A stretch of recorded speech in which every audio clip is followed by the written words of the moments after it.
Kita bersyukur kepada Allah hari Jumat yang kita isi dengan hadirnya di masjid yang kita banggakan ini untuk memenuhi panggilan Allah Subhanahu wa Ta'ala. Orang-orang yang beriman dipanggil Allah apabila telah datang kita untuk menunaikan ibadah sholat Jumat. Pasang bila kita bergegaslah, hadirlah, datanglah di tempat-tempat penyelenggaraan ibadah sholat Jumat.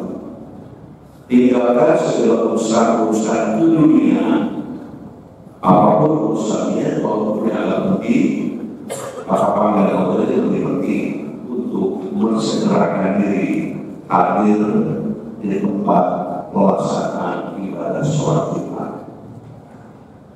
Dan syukur itu benar-benar amal-amal dari Jumat yang lalu sampai Jumat ini diterima oleh Allah Subhanahu wa Ta'ala.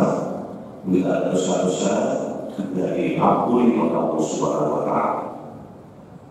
Ayat yang dikemukakan tadi ayat 45 surat Al-Ankabut.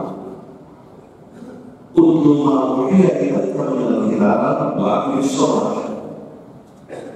Nabi Muhammad diperintah oleh Allah Subhanahu wa Ta'ala untuk membaca Al-Quran. Dibacalah wahai Muhammad Al-Quran.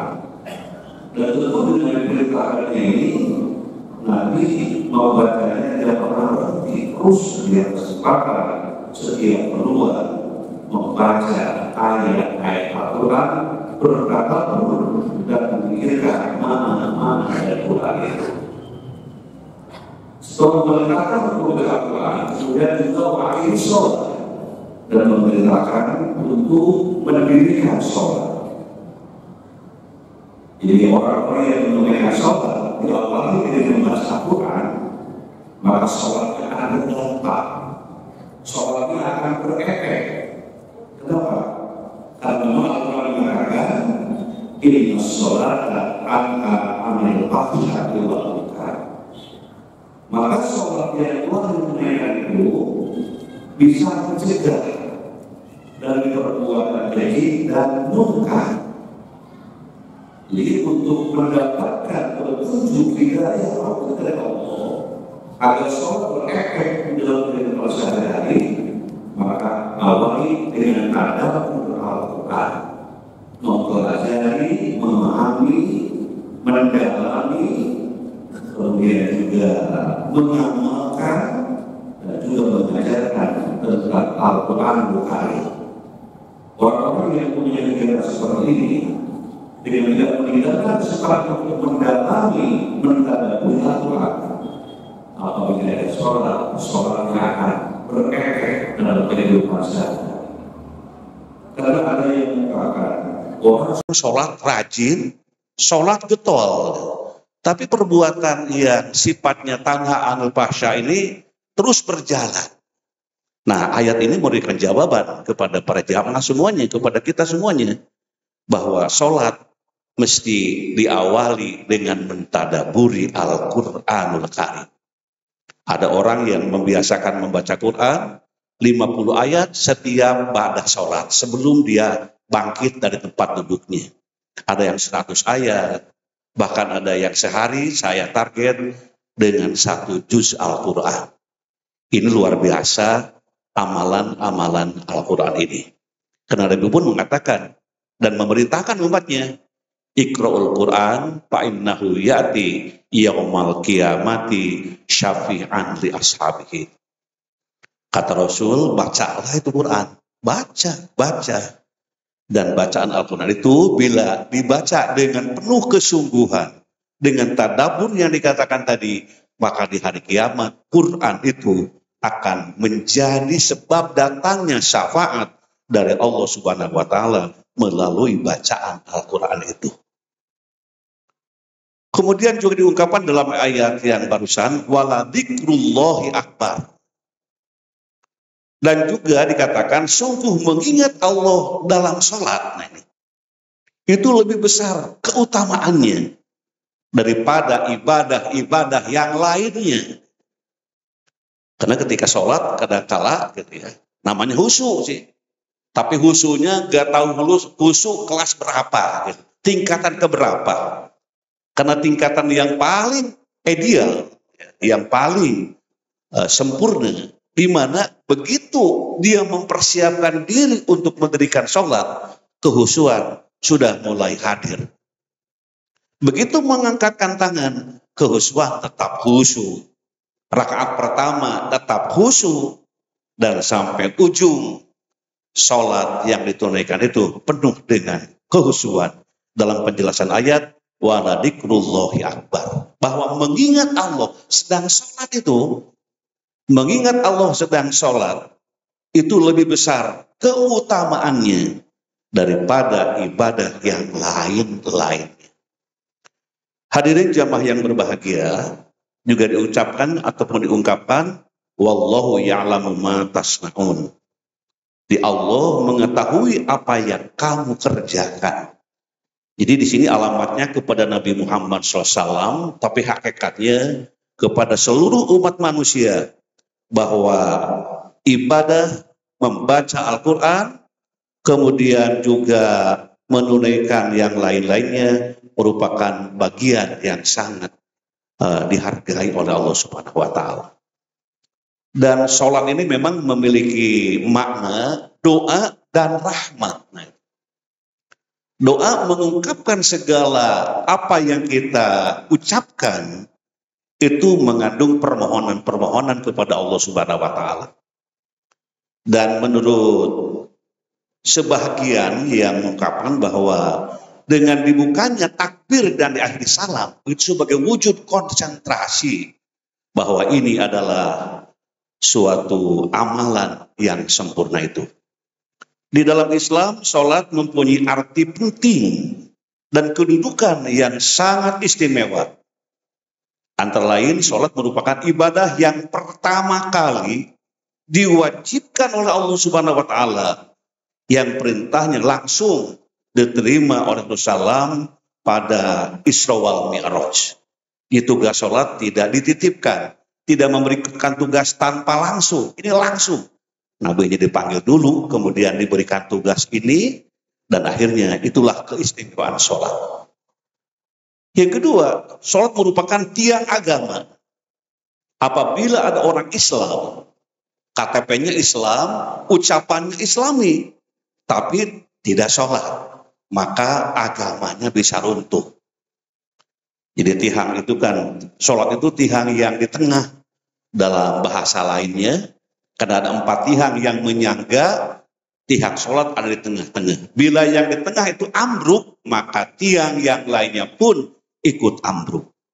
Makanya sholat merupakan penguat seseorang, penguat keislaman seseorang, dan merupakan bukti bahwa keislamannya itu diwujudkan dengan sholat untuk memperkuat agamanya. Salat juga merupakan amalan yang pertama kali dihisab pada hari kiamat. Nah ini. Di pada hari kiamat, hisab yang pertama kali datang. Qala Rasulullah sallallahu inna awwala ma yuhasabu bihi al-'abdu yaumal qiyamah min amalihi sholatuhu. Fa in saluhat faqad aflaha wa anjaha wa in fasadat faqad khaba wa khasira. Fa in taqasu min qadidotihi syai'un qala ar-rabb azza wa jalla unduru hal li 'abdi min tatawwu'i fayukammalu minha man taqasu minal fariidhah summa takunu sa'iru a'malihi ala hadza rawahu Tirmidzi.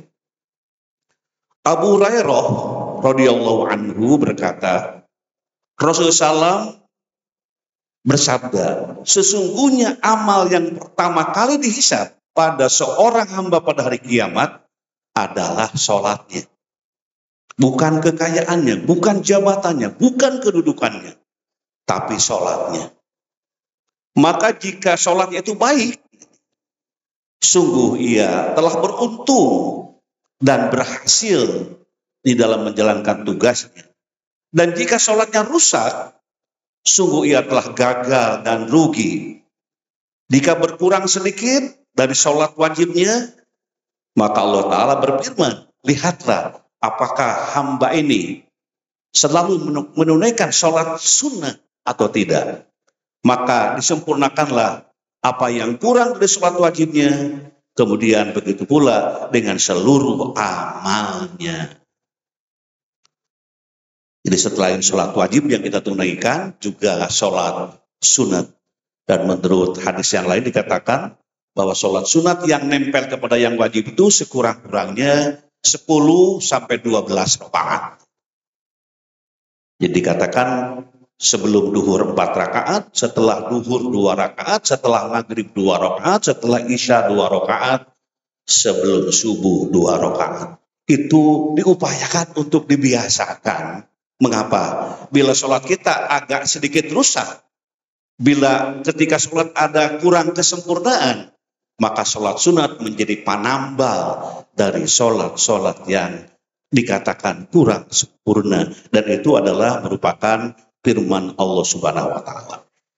Kemudian Ibnu Arabi mengatakan, aku melihat ribuan orang, bahkan tak terhitung, terhitung menjaga kewajiban sholat. Jadi aku melihat ribuan orang, di mana mereka tak terhitung menjaga kewajiban sholat. Tapi orang yang betul-betul menjaga sholatnya dengan khusyuk dan kehadirannya penuh, hanya terhitung dengan 5 jari. Ketika membaca ini saya rada ngeri juga. Banyak orang yang menunaikan sholat tapi kurang menjaga di dalam melaksanakan sholat, menjaga ilmunya, menjaga pelaksanaannya, dan menjaga selesai ibadah sholatnya. Sehingga yang harus dipahami terlebih dahulu adalah bahwa sholat kesempurnaan bagi manusia untuk membersihkan diri dalam artian seluas-luasnya dan membuka pintu gaib berkomunikasi dengan Allah, sehingga salat benar-benar efektif untuk menjauhkan manusia dari perbuatan keji dan munkar. Di efek yang diungkapkan tadi. Kemudian juga Allah memerintahkan sholat, maka janganlah kita meninggalkan sholat.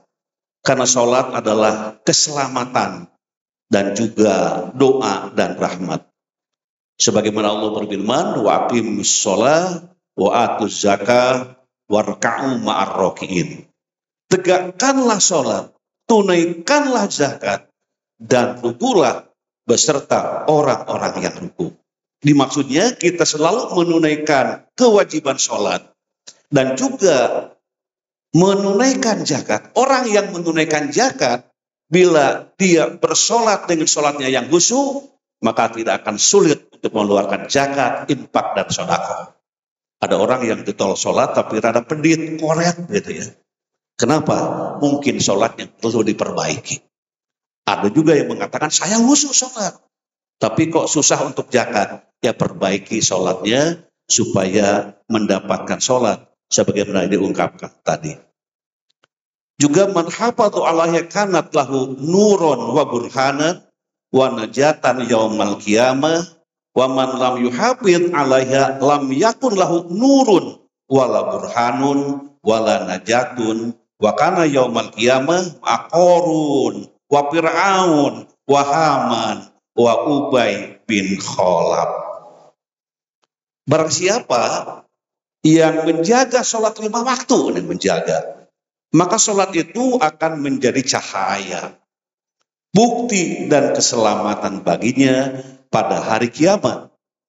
Dan barang siapa yang tidak menjaganya, asal-asalan sholat, maka ia tidak mendapatkan cahaya, tidak mendapatkan bukti, dan juga tidak mendapat keselamatan.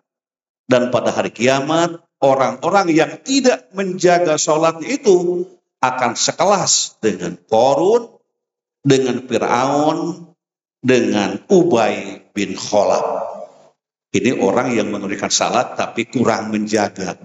Orang yang menjaga itu ingat waktu sholat kemana-mana sudah diprogramkan, saya akan menunaikan sholat, maka saya akan menyiapkan diri untuk sholat, dan sholat yang paling dilaksanakan itu adalah sholat yang di awal waktu. Satu hadis terakhir, barang siapa bersuci di rumahnya, lalu ia berjalan menuju salah satu rumah Allah untuk menunaikan sholat. Ialah misalnya sholat fardu yang Allah wajibkan kepada hambanya.